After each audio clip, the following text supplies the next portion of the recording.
G'day guys, Dan here with Tobi. I'm Tobi. I'm the PR Manager at Warhorse Studios.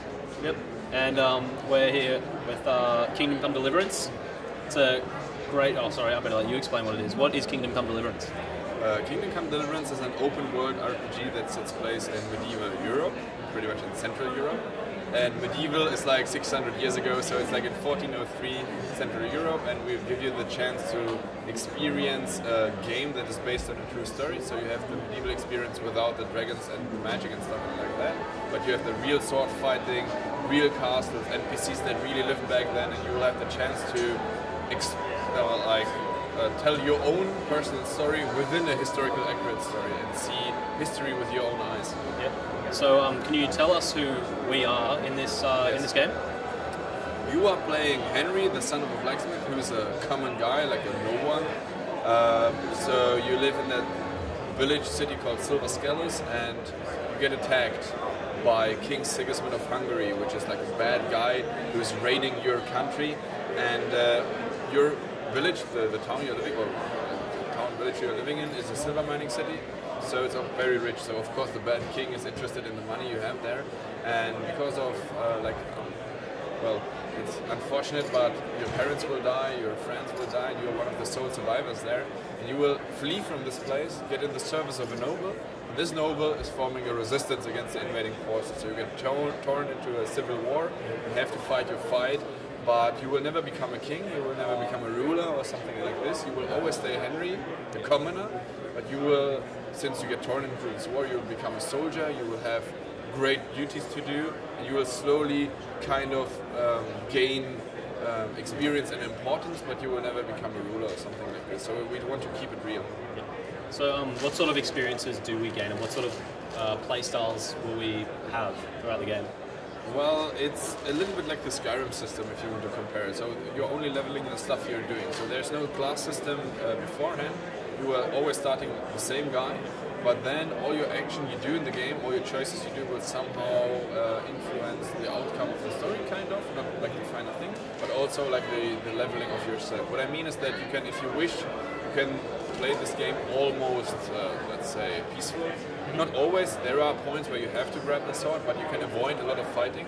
But on the other hand, you can also be like the fighting guy. And if you take a look on our wall here, we have someone who looks kind of like a ninja, something like this. So you can do the sneaky type, you can be more the archery type. It really depends on what you want. But again, you don't need to fight if you don't want. So it's really learning by doing. Awesome. What are you trying to accomplish with Kingdom Come Deliverance? Well, Kingdom Come Deliverance is different than most of the RPGs you might know, because we try to have another approach there. We want to make it realistic, we want to make it historically accurate. So it's a balance between gameplay and realism, which doesn't mean... if it's realistic, it doesn't mean to be... It does not necessarily mean that it's boring, it just means that we are limited in the things we can do. Right? So if there's a quest and we want to make it awesome, we just cannot add 10 dragons, so we need to come up with the stuff we have. That's why we have a full-time historian in our team. But what we want to achieve with the game is we want to show the players how the medieval life and the medieval world really was. What kind of problems they had. Why does Europe look like it looks today? There are reasons why countries were united or why countries were divided and stuff. And in the game we have, in Kingdom Come Deliverance, we are talking about the year 1403, and that this was right before the Hussite Wars, right, like a big civil war raging in Europe. And we are explaining this stuff, why things happened. You will understand why kings were attacking, why kings got kidnapped, and you will have the chance to see this with your eyes, with your own eyes. The historical events can't be changed, so there is stuff that needs to happen. There are castles that needs to be sieged, for example.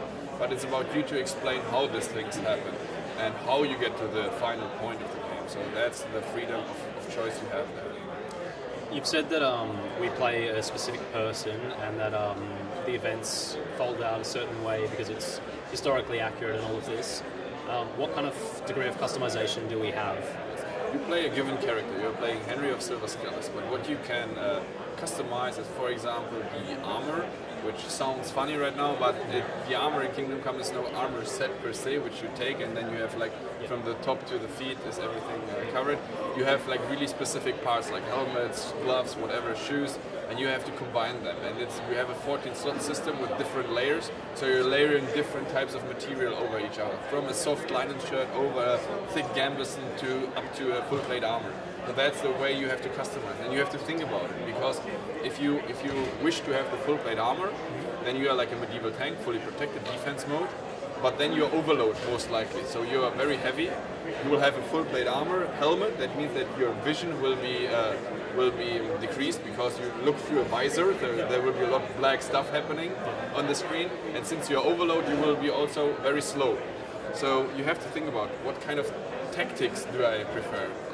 Do I want to be more the agile type, stab him, go to the next one, stab him through the back, and go through the different opponents?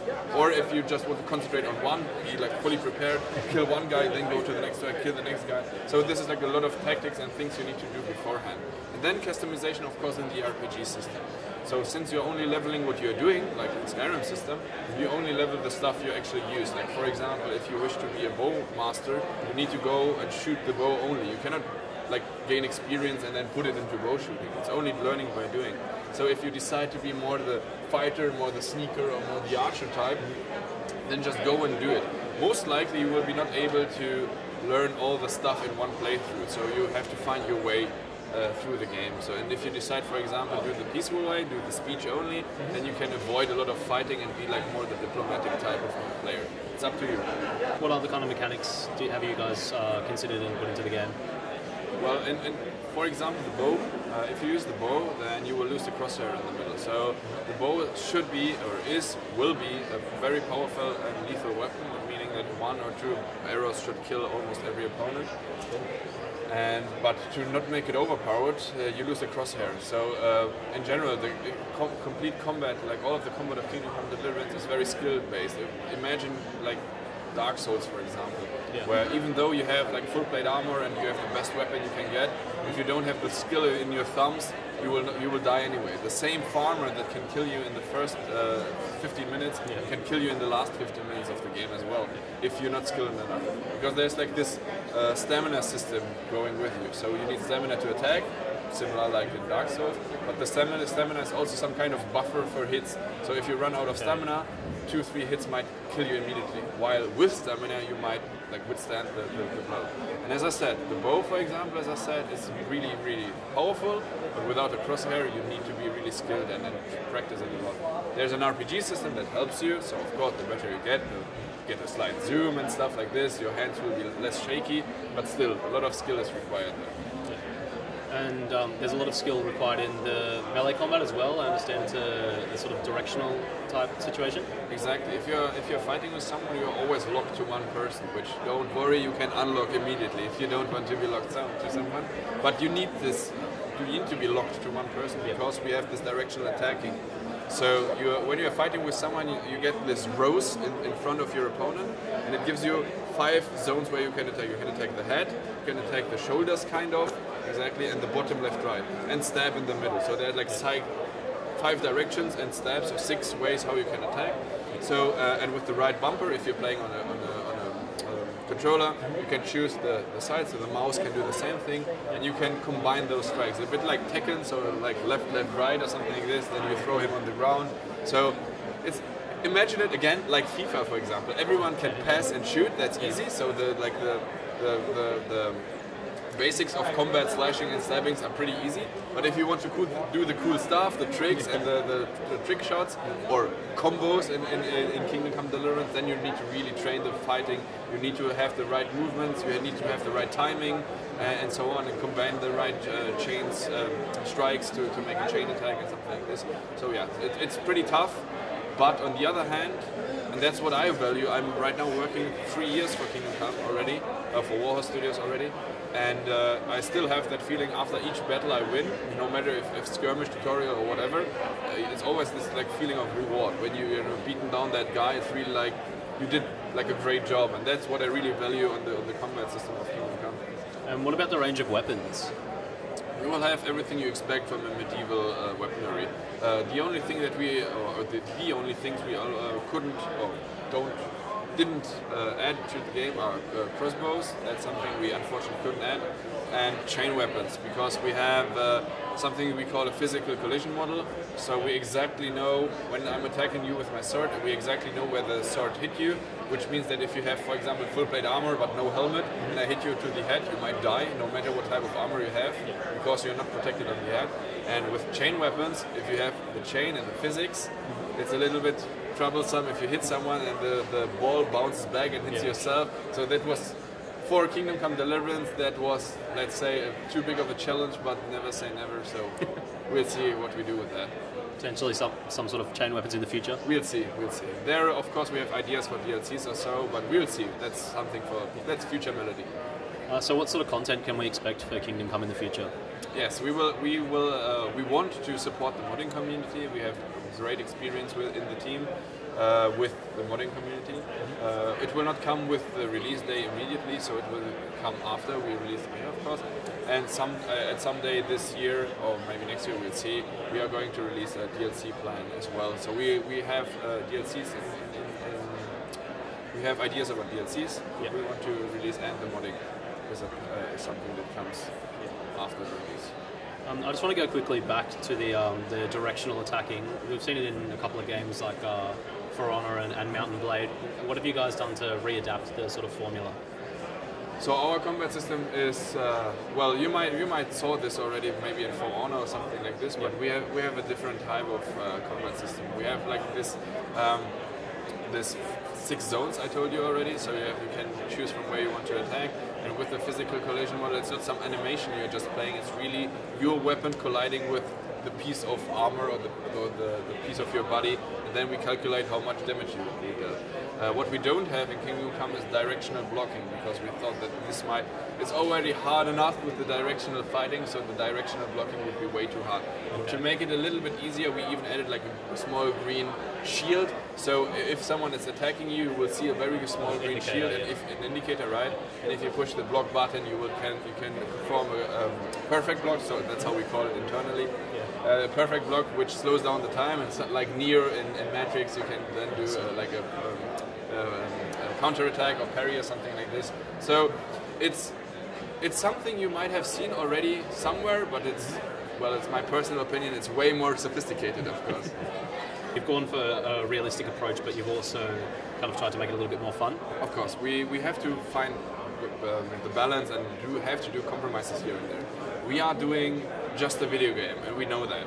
Of course, we try to be as realistic as possible, as historically accurate as possible, but still it's just a video game, so we have to do those compromises. And it's like, mostly it's technical reasons, like for example, doors were way smaller back then, so we didn't want to program all the NPCs to bend when they go through doors. It might work if they just go inside and outside, but then what happens if there's a combat situation, and then all of a sudden you need to so this was way too tricky for us to make it for Kingdom Come Deliverance, but yeah, we have something like this, but on the other hand, our creative director is Daniel Barbara, and he wrote Mafia 1 and Mafia 2, so if you know those 2 games, then you can pretty much expect what's going to happen in Kingdom Come. So a lot of swearing, a lot of fun, a lot of jokes, drinking, women, gambling. Like everything is in there, and of course all departments, almost all departments of the game, they added some Easter eggs somewhere, and they didn't want to talk about it. So even the musicians put something somewhere, and we don't know what. So that's a little bit scared of, but sneaky.